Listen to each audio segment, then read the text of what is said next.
It's 67 words long, it's 100 years old, and it changed the course of history for the Middle East and the Jewish people.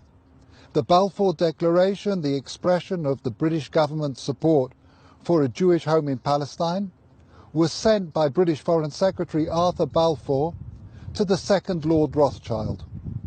I'm here in Buckinghamshire at Waddesdon Manor to speak with the fourth Lord Rothschild about the Balfour Declaration, what it means for Britain, for the Jewish people and the Rothschild family. The Foreign Office, November the 2nd, 1917. Dear Lord Rothschild, I have much pleasure in conveying to you, on behalf of His Majesty's Government, the following declaration of sympathy with Jewish Zionist aspirations, which has been submitted to and approved by the Cabinet. So it's possibly the most famous letter in modern Jewish history, and it begins with three words: Dear Lord Rothschild.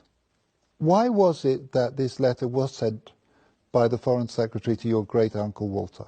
It's an interesting question because he was really interested in ornithology, although he became interested in Zionism. I think the reason was this, that it was primarily a movement from Eastern Europe, but they didn't clarify who was in charge of that movement.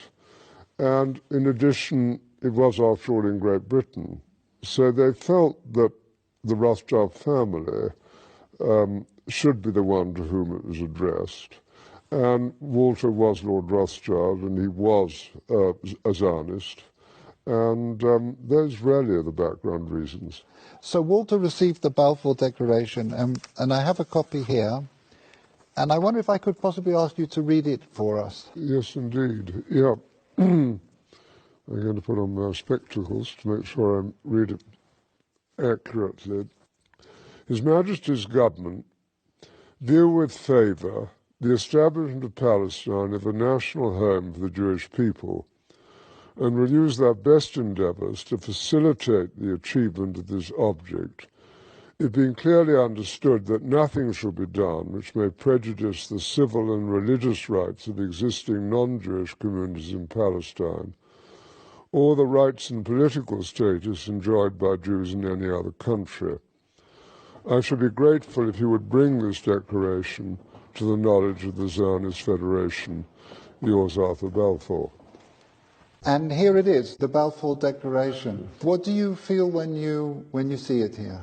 I genuinely feel it's one of the most extraordinary moments in the history of the Jewish people.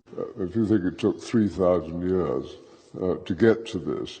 And of course the Rothschild family then as now filled two roles, because it wasn't just a leader of diaspora Jewry, it also played a very significant role in the early years of the establishment of the pioneer communities in Israel as well. I just want to revisit for a moment your cousin Dorothy, who you mentioned, who at an extraordinarily young age, still in her teens, played such a critical role as a go-between and a facilitator for Chaim Weizmann. Can you say a little bit about that? Well, she married my cousin Jimmy when she was 17. So this is your cousin Dorothy, Dolly. Yep, Mrs. James de Rothschild. And from her teenage years onwards, she was a major supporter of Israel, wasn't she? Major supporter. I mean, she worshipped her husband, who'd been deeply committed, son of Baron Edmore. It was due to him, I think, that she became interested. But once she became interested, she became passionately interested.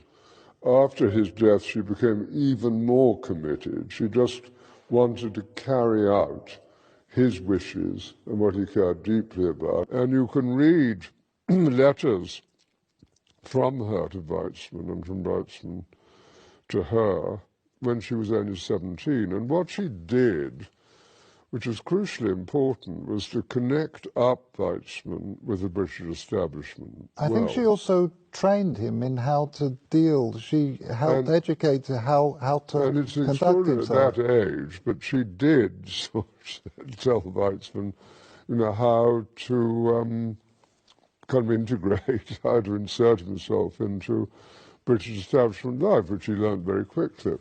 So I'm here in the Waddesdon Manor archives, where there is a treasure trove of remarkable documents from the time of the Balfour Declaration.